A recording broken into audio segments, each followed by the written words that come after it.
Hey guys, welcome back to another video. So do you want to know how to enable display over other apps on Android? Well, this is pretty simple and easy if you follow the following steps. First of all, go to settings on your Android phone, then scroll down and tap on apps. Now tap on apps again if it asks. Now look at the top right corner. Tap the menu button with the three dots. From the menu, select Spatial Access. In the Spatial Access screen, find and tap on Display over other apps, sometimes called Draw over other apps. You will now see a list of apps installed on your device.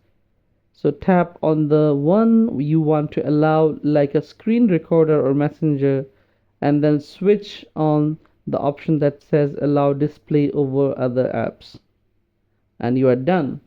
That app can now appear on the top of others like a floating bubble or overlay.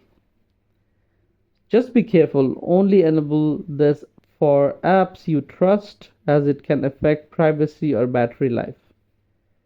Thanks for watching. If you found this video helpful, don't forget to like, comment, share and subscribe to the channel. I'll see you in the next one.